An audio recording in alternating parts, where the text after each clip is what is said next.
Abernathy. Well, there's a new children's book out on store shelves, and it's all about a character who uses his disability to help someone who used to make fun of him. The author is Steve Rosenberg, who taught drums to J. Mac. The illustrator is Regi Hendrix, Jimi Hendrix's cousin. We're not making this up, I promise. And they're here in studio live with us now. The book is called John Abernathy. Thanks for coming in, guys. Hey, thanks for having us. Thanks for having us. All right, Mr. Hendrix, since you got the famous last name, we at least got to ask you, you are really related to Jimi. Yes, I am. My father's his first cousin. I'm a second cousin. Or once removed, or however that falls. Yeah. And it's funny, I asked him, I said, are you a musician too? And you said? I'm a left-handed guitar player just like Jimi. A left-handed guitar player just like the man who you see there. Well, the book is called John Abernathy. Steve, you said you had something clanging around in your brain for about 10 years. How many times at home have you thought, I got an idea for a movie, I got an idea for a play or a book, but you never do it? You finally did it. That's the whole thing. Like all the people I meet when I do book signings and, you know, talk at schools, people always say, I always wanted to write a children's book. And I say, it's real easy. You just take a blank piece of paper, start on the upper left-hand side, and there you go. And I want to show you some of the pictures as well, because it's Reggie's work here you're going to see here. Tell us about the story here.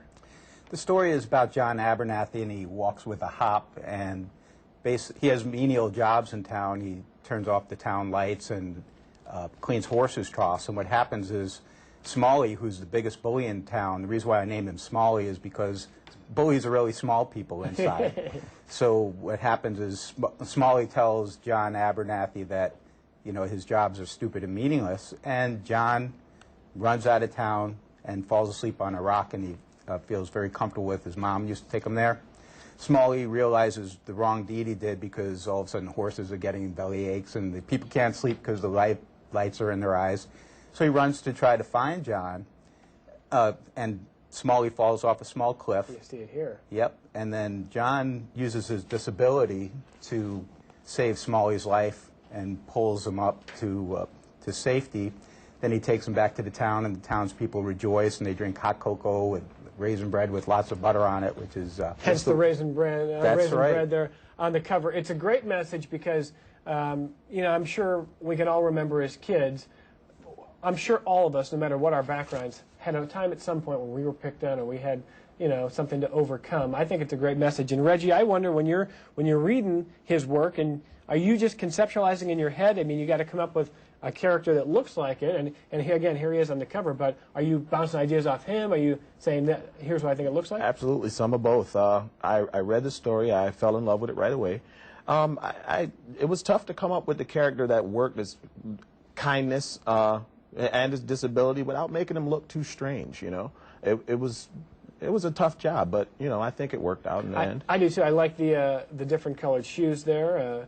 Interesting choice there. I think that looks like a pink sock to me right there as well here. But like you say, a little goofy, but not over the top. I mean, there's some realism there, which is important. So, what do you think of the message of the book, by the way, Regi? Oh, the message of the book is a very important one.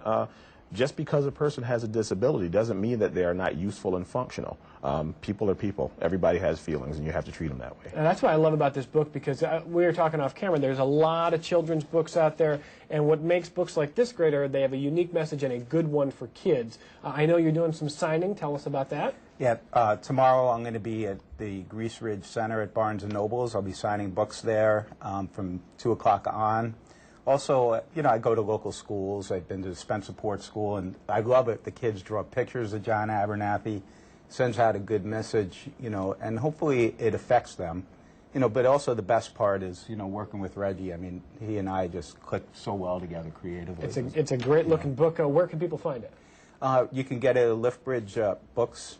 You know, so you can go to liftbridgebooks.com, or you could email me at smirklebooks.com if you wanted me and Regi to go and do presentations at schools or very good libraries. Do you bring your instruments when you go to schools?